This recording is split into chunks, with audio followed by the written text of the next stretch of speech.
વડોદરામાં વિશ્વામિત્રી નદીના કોતરોમાં ફરી દબાણ. વિશ્વામિત્રી નદીના પટમાં ખોદકામ થતા ઉઠ્યા સવાલ. હરણી વિસ્તારમાંથી પસાર થતી વિશ્વામિત્રીના કોતરોમાં ખોદકામ શરૂ કરાયું. સમગ્ર બાબત ધ્યાનમાં આવતા પાલિકાના અધિકારીએ સફાળા જાગ્યા. પાલિકાએ સ્થળ પર પહોંચી ખોદકામ અટકાવ્યું. ખોદકામ કરનારને નોટિસ પાઠવવા કાર્યવાહી હાથ ધરાઈ. વિશ્વામિત્રીનું કામ પૂર્ણ થયા બાદ નિરીક્ષણમાં ખામીના ઉઠ્યા છે આક્ષેપ.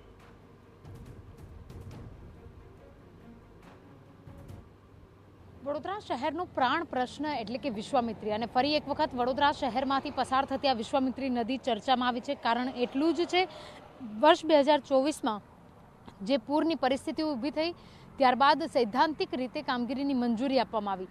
વડોદરા મહાનગરપાલિકા દ્વારા વિશ્વામિત્રી નદીને ઊંડી અને પહોળી કરવાની કામગીરી પણ પૂર્ણ કરવામાં આવી. તેવાની વચ્ચે ફરી એક વખત વિશ્વામિત્રી નદીમાં ગેરકાયદેસર દબાણો થતા હોય તેવા દ્રશ્યો સામે આવ્યા છે. હાલ વડોદરા શહેરના હરણી વિસ્તારમાં હાજર છે કે જ્યાં આગળ વર્ષ 2024માં પૂરની સૌથી ભયાનક પરિસ્થિતિ હતી.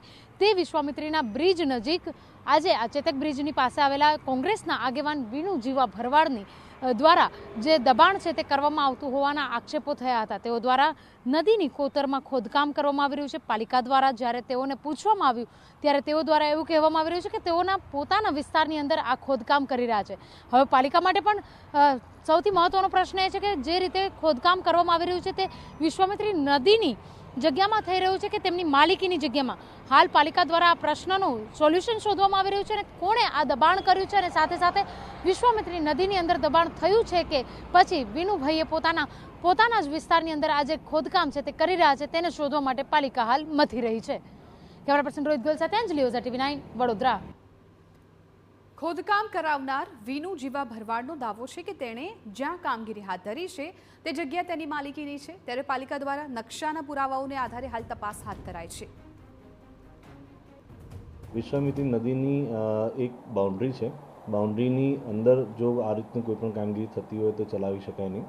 એટલે આ બાબત એક તપાસનો વિષય છે. એમાં DLR દ્વારા માપણી કરવામાં આવેલી છે. એટલે તેના નકશા સહિત ચકાસણી કરવામાં આવશે અને ત્યારબાદ આગળની કાર્યવાહી કરવામાં આવશે. હાલમાં કન્સર્ન વિભાગ દ્વારા સદર બાબતે ચકાસણી કરવામાં આવે છે અને જરૂરિયાત જણાવતા નોટિસ પણ પાઠવવામાં આવશે.